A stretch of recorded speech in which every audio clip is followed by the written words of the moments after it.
રાજકોટના રસ્તા પર અચાનક ભડભડ બળવા લાગી ગાડી। રસ્તા ઉપર ઊભી હતી કાર અને અચાનક ભડભડ બળવા લાગી। રાજકોટ શહેરના મવડી ચોકડી વિસ્તારમાં કારમાં આગ લાગતા નાસભાગ મચી ગઈ। કારમાં આગ લાગતા આસપાસના વિસ્તારના લોકો અને વેપારીઓના ટોળા ઉમટી પડ્યા। ફાયર બ્રિગેડને જાણ કરવામાં આવતા ફાયરની ટીમે પહોંચીને આગને બુઝાવવાની કામગીરી કરી હતી। કારમાં અચાનક આગ ફાટી નીકળતા લોકોના ટોળે ભેગા થયા। રાજકોટમાં પૂરપાટ જતા બસ ચાલકે મહિલાને કચડી તો ભરૂચ અમદાવાદ એક્સપ્રેસ હાઈવે પર ટ્રિપલ અકસ્માત થયો। હચમચાવી નાખનારા આ દ્રશ્યો છે રાજકોટના। અહીં બેફામ જતા બસ ચાલકે એક મહિલાને કચડી નાખી। રાજકોટના બજરંગવાડી વિસ્તારમાં સત્યપ્રકાશ સ્કૂલ નજીક સિટી બસ મોતની માફક દોડી રહી હતી ત્યારે એક મહિલા એક્ટિવા લઈને રોડ ક્રોસ કરી રહી હતી ત્યારે બસ ચાલકે બ્રેક મારવાની બદલે મહિલાને અડફેટે લીધી હતી। મહિલાને ગંભીર ઈજા પહોંચી હતી। અમદાવાદ ભરૂચ એક્સપ્રેસ હાઈવે પર માર્ગ અકસ્માતની ગમકવાર ઘટના બની। આમોદ નજીક બે કાર અને પિકઅપ ટેમ્પો ધડાકાભેર અથડાતા ટ્રિપલ અકસ્માત સર્જાયો। ત્રણેય વાહનો પૂરપાટ ઝડપે પસાર થઈ રહ્યા હતા ત્યારે અકસ્માત સર્જાયો। આ ઘટનામાં બે લોકોના કમકમાટી ભર્યા મૃત્યુ નિપજ્યા। પિકઅપ શાકભાજીથી ભરેલો હતો। અકસ્માત બાદ શાકભાજી પણ વેરવિખેર થઈ ગયો જ્યારે બંને ગાડીઓને પણ મોટા પાયે નુકસાન પહોંચ્યું। આ ઘટનામાં એક કારના સ્પેર પાર્ટ્સ આસપાસ ઉડ્યા હતા। અકસ્માતને પગલે આસપાસના લોકો તથા પોલીસ કાફલો ઘટના સ્થળે દોડી આવ્યો હતો અને ઇજાગ્રસ્તોને નજીકના દવાખાને સારવાર અર્થે ખસેડવા તજવીજ હાથ ધરી હતી। સુરેન્દ્રનગરનો પરિવાર ભરૂચ તરફ આવી રહ્યો હતો।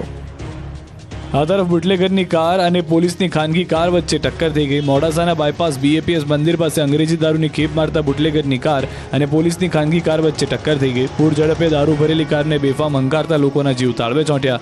ફિલ્મી ડબે પીછો કરતી LCBની ખાનગી કારને બુટલેગરની કારને ટક્કર મારી। અકસ્માતમાં LCB કારને નુકસાન પહોંચ્યું। અમદાવાદમાં સગાઈ તોડી નાખતા યુવાનને યુવતીએ કારથી મારી ટક્કર, હવામાં 10 ફૂટ ફંગોળાયો। અમદાવાદના શેલા વિસ્તારમાં એક લેડી ડોને ખુલ્લેઆમ રોડ પર નીકળી કંઈક આ રીતે હાહાકાર મચાવ્યો। શેલા વિસ્તારમાં રહેતી યુવતી સાથે યુવાને સગાઈ તોડી નાખતા યુવતીનું દિલ તૂટી ગયું, જેનો બદલો લેવા યુવતીએ 13 વર્ષ બાદ પૂર્વ મંગેતર પર કાર ચડાવી હત્યાનો પ્રયાસ કર્યો। યુવાનને મોતને ઘાટ ઉતારવા માટે યુવતી કાર લઈને નીકળી પડી હતી। યુવાન જ્યારે શેલા વિસ્તારમાં જઈ રહ્યો હતો ત્યારે તેની જાની દુશ્મન બનેલી યુવતીએ પૂરપાટ કાર ચલાવી યુવાનને મોતને ટક્કર મારી। યુવાન બાઇક ચાલક લઈને જઈ રહ્યો હતો ત્યારે પાછળથી પૂરપાટ આવી યમદૂત બનીને ટક્કર મારી હતી, જેથી યુવાન હવામાં ફંગોળાઈ 10 ફૂટ ઊંચે જઈ નીચે પડવાનો વિડીયો પણ જોવા મળ્યો।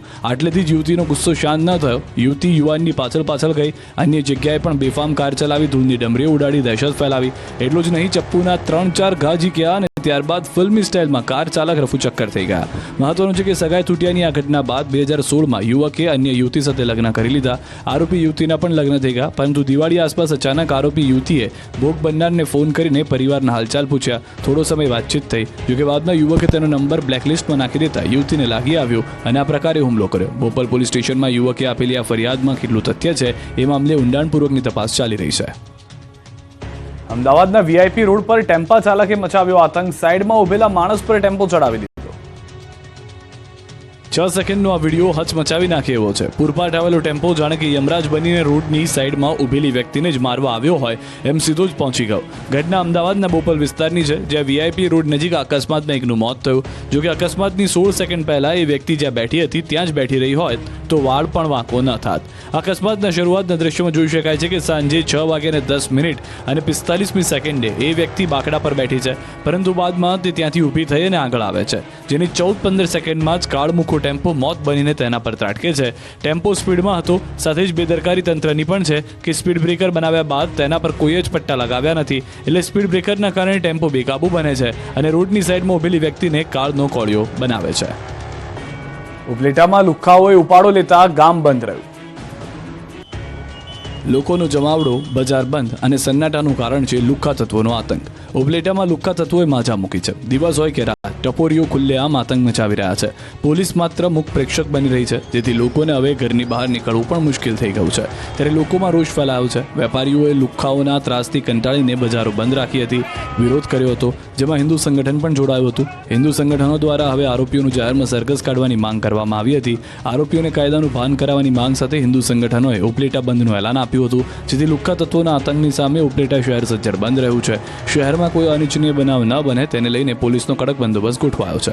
મહત્વનું છે કે ઉપલેટામાં ખુલ્લી છરી સાથે જાહેરમાં ધમાલ કરી હતી, જેને લઈ લોકોમાં ભારે રોષ જોવા મળ્યો। મોડી રાત્રે હજારો લોકો બાપુના બાવળા ચોક ખાતે આવ્યા હતા। શહેરની શાંતિ ડહોળનાર આરોપીનું સરઘસ કાઢવાની માંગ કરી। ડીવાયએસપીએ લોકોને સમજાવતા મામલો થાળે પડ્યો। 2 દિવસ પહેલા રિક્ષા ચાલક સાથે નજીવી બાબતે બોલાચાલી કરી, જાહેરમાં છરી સાથે રસ્તા પર લોકોને ધમકી આપી, ખુલ્લી છરી સાથે અબુ ઉર્ફે ડાડુ મિયાણીએ ધમકી આપી હતી. શાહરૂખ નામના શખ્સે રિક્ષા ચાલક સાથે મારામારી કરી હતી. પોલીસે આરોપીની ધરપકડ કરી. ધોરાજીથી સમાચાર. વધુ એક સ્વામી વિવાદમાં ફરેણી ગુરુકુલના ખજાનચીનો વિડીયો વાયરલ થયો છે. સૃષ્ટિ વિરુદ્ધના કૃત્યનો વિડીયો વાયરલ થયો છે. વિડીયો 8 મહિના જૂનો હોવાનું અનુમાન છે. વિડીયો વાયરલ થતા સત્સંગીઓમાં રોષ છે. આ અંગે ટ્રસ્ટીએ જણાવ્યું કે સ્વામીને અમે પદભ્રષ્ટ કરી દીધા છે. તો વિડીયો 8 મહિના જૂનો હોવાનું કહેવામાં આવી રહ્યું છે, પરંતુ વિડીયોની અંદર ફરી એક વખત જે સત્સંગીઓ તે રોષમાં તે માટે જોવા મળી રહ્યા છે, કારણ કે જે ગાદી પર બેઠા હતા તેવા એક સ્વામી વિવાદમાં આવ્યા છે.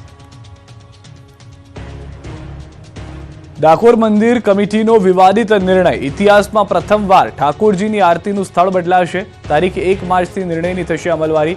આરતી સમયે કોઈ પણ વારાદારી સિંહાસન પર ઊભા નહીં રહી શકે. પાટિયા પર